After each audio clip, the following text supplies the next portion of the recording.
Why don't you give us kind of a blueprint of what you were looking at, what kind of numbers you're looking at, and compare them to the historically bad teams? Yeah, so I was looking at how many runs they give up over what you would expect. So, for example, if you have the bases loaded and no outs, you would expect at some point in the inning to score like 1.2 runs, right? Mm-hmm. So they actually track each situation for a pitcher, and when you look at how many runs they've given up over that expectations, it's one of the worst. Like I said, over over almost 4 decades now. And, we're only talking about the relievers. So I then looked at some of the other teams, and the teams that are either comparable or worse have all been teams that won less than 70 games. Obviously, they didn't qualify for the playoffs. And I think, the Nats are in a unique situation because the Mets have been decimated by injury.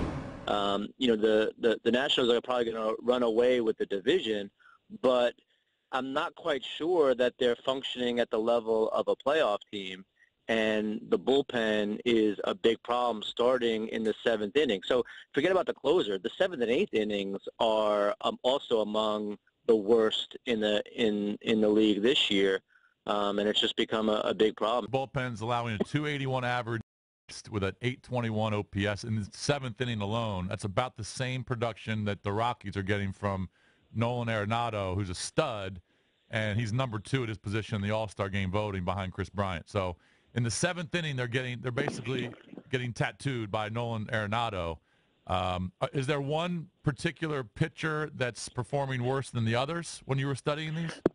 I mean, they're all not great, right? I mean, I think the bullpen as a whole is very predictable. They throw the highest percentage of fastballs of bullpen in the National League. They don't get hitters to chase many pitches. They're not very good at getting the first pitch over for the strike. They're not very good at getting swinging strikes. So all that coupled together makes for some really horrendous pitching. And I think the biggest problem are the home runs. You look at like Sean Kelly is allowing 4 home runs per 9 innings pitched. That's a whopping number. Joe Blanton, 4 home runs per 9 innings pitched. He gave up another one last night. Luckily, they had a sufficient enough lead that it didn't hurt them against the Mets.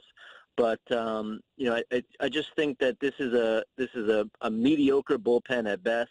They don't have very good stuff, mm-hmm. and batters are just waiting on the pitch to hit, and they're making the most of it. Yeah, I don't even think they're mediocre.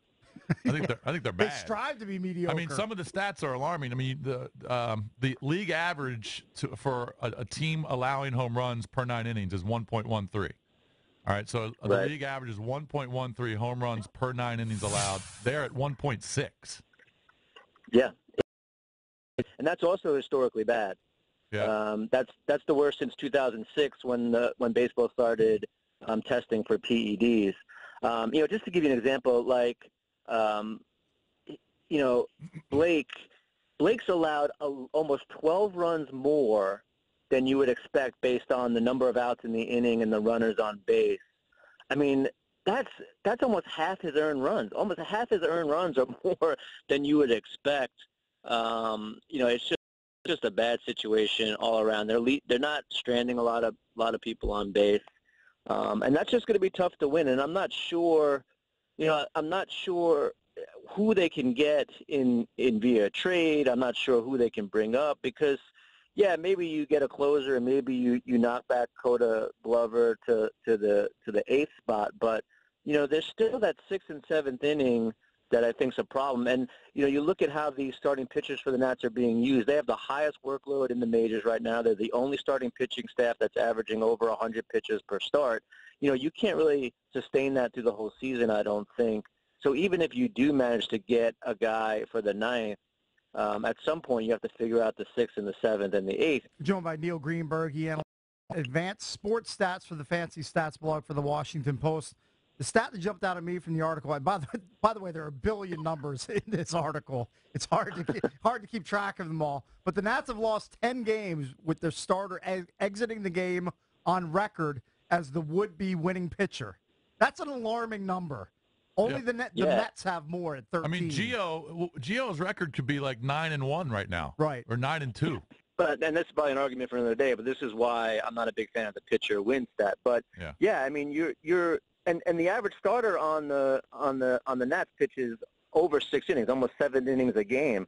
So you're talking about your starter coming out in the 7th with a lead in 10 games, right? The winning pitcher on record, and then everything just goes kablooey after that. And it's not just like little tinker wins here and there, small ball. They're getting tattooed, and it's a big problem. And I think even if you adjusted for average hit balls in play, like even if you normalized everything, the Nats bullpen would still be among one of the worst in the majors, and it is a big problem. I mean, you need a good bullpen to win, especially in the postseason. So if the Nats have any hope of kind of reversing their postseason woes, they got to find some bullpen help, and I'm just not sure how they do that.